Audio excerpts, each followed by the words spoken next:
നിങ്ങളുടെ ദേഷ്യം കൺട്രോൾ ചെയ്യാനായിട്ട് സാധിക്കുന്നില്ലേ? അവന്മാർ നിങ്ങൾ അത്രയ്ക്കധികം ടെൻഷൻ ആക്കുന്നുണ്ട്.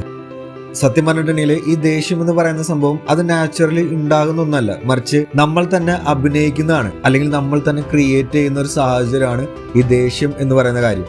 നിങ്ങളൊന്ന് ആലോചിച്ച് നോക്കിയേ, നിങ്ങൾ ഒരാളുടെ അടുത്ത് ദേഷ്യപ്പെടുകയാണെങ്കിൽ നിങ്ങളുടെ ഉള്ളിലത്തെ ഇന്നർ തോട്ട് എന്തായിരിക്കും? ഞാൻ ഈ വ്യക്തിനെക്കാട്ടും മുകളിലാണ്, അല്ലെങ്കിൽ ആ വ്യക്തിയെ കൺട്രോൾ ചെയ്യുക എന്നുള്ള ലക്ഷ്യത്തോടു കൂടിയിട്ടായിരിക്കും നിങ്ങൾ ആ ഒരു സാഹചര്യം അവിടെ ക്രിയേറ്റ് ചെയ്യുന്നത്.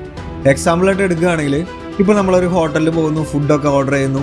എന്നാൽ ആ വെയിറ്റർ ഫുഡ് കൊണ്ടുവന്ന് സർവ് ചെയ്തുകൊണ്ടിരിക്കുന്ന സമയത്ത് നിങ്ങളുടെ മേത്തേക്ക് അറിയാതെ ഫുഡ് വീഴുകയാണെങ്കിൽ നിങ്ങൾ അവിടെ ടെൻഷൻ ആകില്ല, നിങ്ങൾ അവിടെ ദേഷ്യപ്പെടാനുള്ള ചാൻസ് കൂടുതലാണ്. എന്നാൽ അറ്റ് ദ സെയിം ടൈം നിങ്ങളുടെ ഒപ്പം ഇരിക്കുന്ന ഒരു സെലിബ്രിറ്റി ആയിരുന്നു ആ ഫുഡ് വിളമ്പുന്നതെങ്കിൽ, അദ്ദേഹത്തിന്റെ മിസ്റ്റേക്ക് കാരണമാണ് ഫുഡ് നിങ്ങളുടെ മേത്തേക്ക് വീഴുന്നതെങ്കിൽ നിങ്ങൾ അവിടെ മാക്സിമം നിങ്ങളുടെ ദേഷ്യം കൺട്രോൾ ചെയ്യാനായിട്ട് ശ്രമിക്കും.